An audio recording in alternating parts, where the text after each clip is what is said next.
नमस्कार दोस्तों, आज हम बात करने वाले हैं बिहार। जैसा कि आपने अभी सुना ही होगा कि बिहार किस लिए, आप जानते हो बिहार किस लिए प्रसिद्ध है आज के समय पे। बिहार आज के समय पे प्रसिद्ध है अपने गरीबी के लिए। बिहार आज के समय पे प्रसिद्ध है अपने भुखमरी के लिए। बिहार आज के समय पे प्रसिद्ध है अपनी क्राइम रेट्स के लिए। बिहार आज के समय पे प्रसिद्ध है अपने जातिवाद पॉलिटिक्स के लिए। मगर दोस्तों, क्या आप जानते हो बिहार अपने आप में एक गौरवशाली इतिहास रखता है। बिहार जहाँ से पूरी भारत की संरचना की जन्म हुआ था। चंद्रगुप्त मौर्य जैसे राजा, अशोक जैसे महान सम्राट बिहार से जन्म लिए। यहाँ तक कि चाणक्य जैसे महान विजनरी नेता और बुद्ध जैसे महान फिलोसोफर भी बिहार से ही जन्म लिए। और बिहार एक समृद्ध राज्य में अपने आप में एक बहुत ही बड़ा समृद्ध राज्य हुआ करता था। मगर दोस्तों, ऐसा क्या हुआ बिहार के साथ जो आज इस वक्त आज़ादी के 75 साल बाद भी जहां इंडिया का अधिकतम स्टेट ग्रो कर रहा है, वहीं बिहार और भी दिन से दिन पिछड़ते जा रहा है।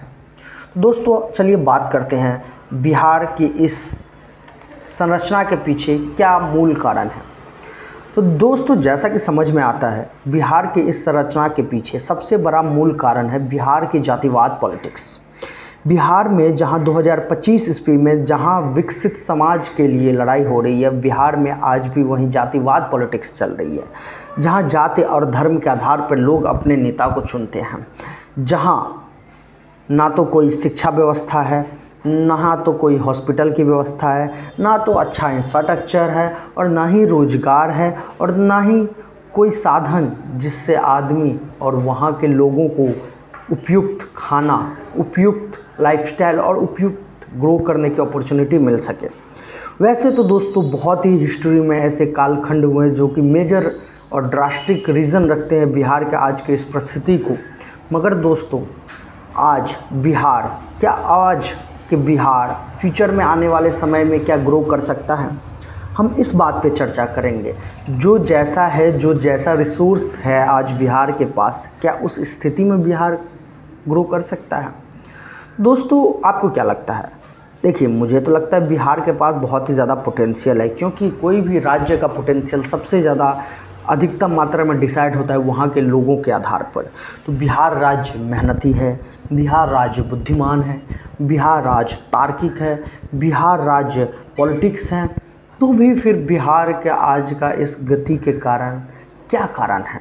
तो दोस्तों, जहाँ पे इंडिया के अधिकतम शहरों, अधिकतम राज्यों में एक प्रगतिशील और अलग अलग तरह के इंडस्ट्रीज़, अलग अलग तरह के डेवलपमेंट हो रहे हैं, वहीं आज भी बिहार में ना तो क्राइम्स कम हुए हैं, ना ही जॉब आए हैं, ना ही भूखमरी मिटी है, और ना ही किसी भी तरह के अन्य साधन जो इंसान को स्टैंडर्ड ऑफ लिविंग बढ़ाने में मदद कर सके, आज भी बिहार को दूर दूर तक अन्य राज्यों में दिखाई नहीं देता। बिहार, जानते हो दोस्तों, बिहार एक सबसे ज़्यादा उपयुक्त राज्य है फार्मिंग के लिए, मगर बिहार फार्मिंग में भी पिछड़ा हुआ है। तो ऐसी क्या कारण है, ऐसी क्या मजबूरी है बिहार की जो बिहार को आज का बिहार बनाता है? तो चलिए बात करते हैं दोस्तों। देखिए दोस्तों, सबसे पहले तो हम ये समझने का कोशिश करेंगे कि गवर्नमेंट किसी भी राज्य, किसी भी स्टेट का एक रीढ़ का ढांचा होता है, और गवर्नमेंट के ही निर्णय पे आगे की प्रोग्रेस स्टार्ट होती है। मगर बिहार में इसका ठीक अपोजिट है। बिहार में जो अनुभवी लोग हैं, बिहार में जो पोटेंशियल रखने वाले लोग हैं, या तो वो अपॉर्चुनिटी के कारण दूसरे शहरों में माइग्रेंट हो जाते हैं, या तो जो हार्ड वर्किंग गाय हैं वो दूसरे शहरों में जॉब के कारण माइग्रेंट होते हैं। तो बिहार में जो अपनी सर्विस दे सकता है, उसके लिए बिहार में अपॉर्चुनिटी ही नहीं मिलती है उसे, जो बिहार में वो अपना सर्विस प्रोवाइड कर सके। आप जानते हो दोस्तों, बिहार वो इकलौता राज्य है इस भारत देश में जहां सबसे बड़े पोस्ट इस गवर्नमेंट व्यवस्था में IAS IPS जैसे अधिकारी आज भी बिहार से निकलते हैं। मगर फिर भी बिहार आज के दिन में इतना पिछड़ा क्यों है? मैं सवाल उन पॉलिटिशियनों से पूछ रहा हूँ जो बिहार पे 15-15, 20-20 साल राज्य किए हैं, मगर बिहार की स्थिति में ज़रा सा भी सुधार नहीं देखने को मिला है। सबसे मेजर कारण मेरे ख्याल से बिहार का जातिवाद इलेक्शन, जहां आज भी बिहार ना तो कोई विजनरी लीडर को वोट देता है और ना ही कोई विज़न रखने वाला नेता चुनता है। बिहार आज भी अपने समूह में जाति के आधार पे ही वोट डिसाइड करता है। यदि ये मेरा जात का है तो हमें उसे ही वोट देना है। तो सबसे मेजर कारण पॉलिटिशियनों को समझ में आ चुका है कि one of kind fixed voting हमें मिलेगी जात के आधार पे। ना तो हमें ज़्यादा मेहनत करनी है, ना तो हमें इन्हें कुछ करके दिखाना है, बस जाति व्यवस्था के आधार पे हमें वोटिंग तो मिल ही जाएगी।